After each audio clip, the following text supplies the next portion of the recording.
ನಮಸ್ತೆ ಫ್ರೆಂಡ್ಸ್. ಇವತ್ತು ನೋಡಿ ನಾನು ಹಲಸಿನ ಬೀಜದ ವಡೆ ಅಂದರೆ ಚಟ್ಟಂಬಡೆ ಟೈಪ್ ಮಾಡಿದ್ದೇನೆ. ತುಂಬ ರುಚಿಯಾಗಿ ಬಂದಿದೆ. ಅಷ್ಟೇ ಅಲ್ಲ, ಟೇಸ್ಟು ಕೂಡ ಚೆನ್ನಾಗಿದೆ.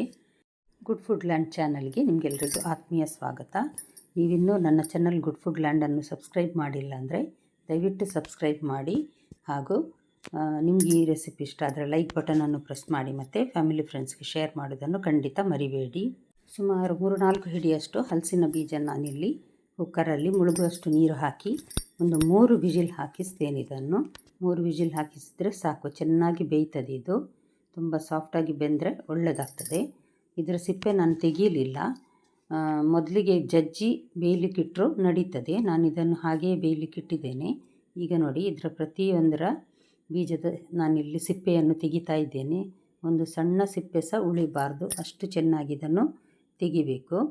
ನಾನು ಎಲ್ಲದರ ಬೀಜದ ಸಿಪ್ಪೆ ತೆಗೆದು ಇದನ್ನು ಈಗ ಒಂದು ಬಟ್ಟಲಲ್ಲಿ ಹಾಕಿ ಇಡ್ತೇನೆ ನಾನೀಗ. ಯಾಕಂದರೆ ನಂತರ ಇದನ್ನು ನಾವೀಗ ಮಿಕ್ಸಿ ಜಾರಿಗೆ ಹಾಕಲಿಕ್ಕಿದೆ.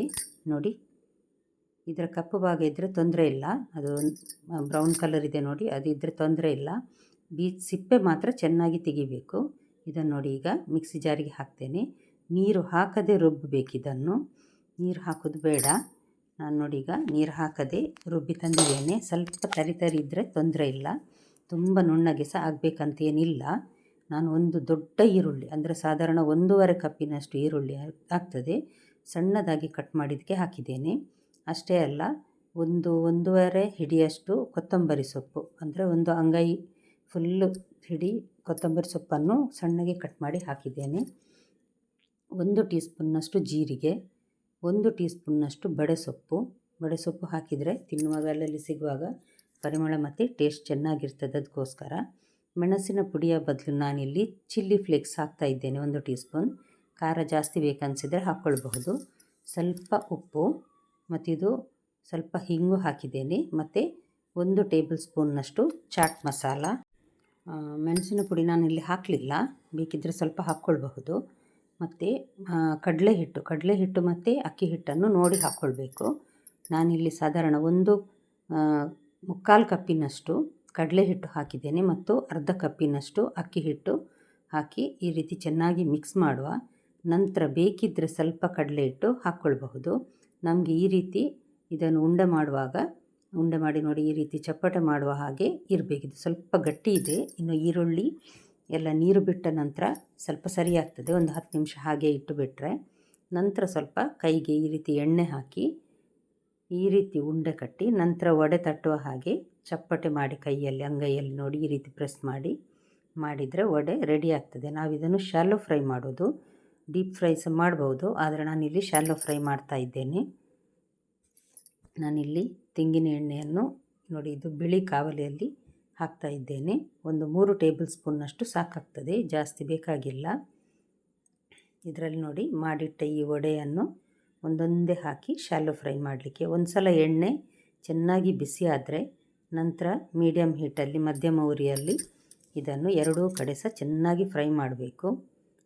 ಮೊದಲೊಂದು 4 ಮೊದಲು ಹಾಕಿದ್ದೇನೆ ನಾನು, ನಂತರ ಬೇರೆ ಹಾಕ್ಕೊಳ್ತಾ ಬಂದೆ. ನೋಡಿ ಚೆನ್ನಾಗಿ ಫ್ರೈ ಆಯಿತು ನೋಡಿ. ಒಂದು ಸೈಡ್ ಚೆನ್ನಾಗಿ ಫ್ರೈ ಆದ ನಂತರನೇ ತಿರುಗಿಸಬೇಕು.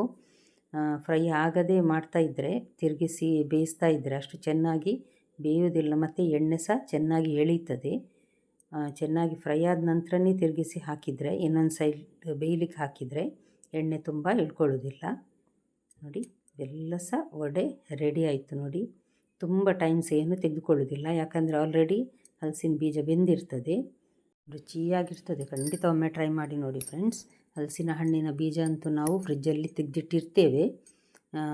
ಸೌತೆಕಾಯಿಯ ಕರಿ ಅಥವಾ ಬೇರೆ ಏನಾದರೂ ಅಡುಗೆ ಮಾಡುವಾಗ ಅಂದರೆ ತರಕಾರಿದ್ದು ಬೀನ್ಸ್ ಪಲ್ಯಕ್ಕೆಲ್ಲ ನಾವು ಹಾಕಿ ಮಾಡ್ತೇವೆ. ಈ ಸಲ ಈ ರೀತಿ ಟ್ರೈ ಮಾಡಿ ನೋಡುವ ಅಂತ ಮಾಡಿದ್ದೇನೆ ನಾನು.